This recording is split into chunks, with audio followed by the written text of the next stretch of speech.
രോഹിത് വിമലയുടെ മരണത്തിന് അടുത്ത ദിവസമാണ് കാൾ സാഗന്റെ ഭാര്യ ആൻ റുയാന് ഞാനൊരു കത്തെഴുതുന്നത്. കാൾ സാഗനെ പോലെ എഴുതാൻ ആഗ്രഹിച്ച രോഹിത്തിനെക്കുറിച്ചും അവന് സാധ്യമാകാതെ പോയ ഒരു ജീവിതത്തെക്കുറിച്ചും അവരെ അറിയിക്കുന്ന ഒരു ചെറുകുറിപ്പ്. 10-12 ദിവസങ്ങൾക്കിപ്പുറം ആൻ റുയാന്റെ മറുപടി എത്തി. അത് രോഹിത്തിൻ്റെ ജന്മവാർഷിക ദിനത്തിലായത് കേവല യാദൃച്ഛികത മാത്രം.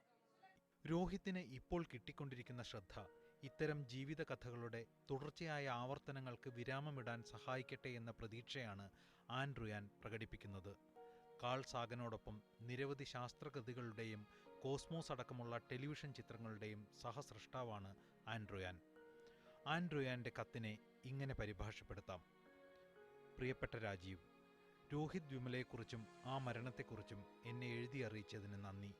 അവൻ്റെ മരണവും സ്വപ്നനഷ്ടവും എന്നെ അതീവ ദുഃഖിതയാക്കുന്നു.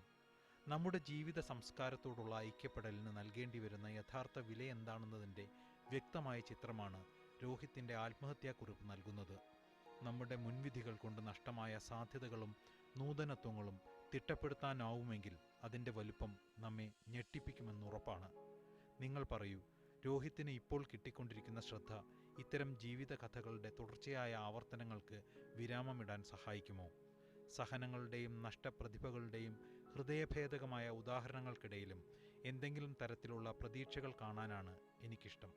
വിശ്വസ്തയോടെ, ആൻ റുയാൻ. News desk, media 1.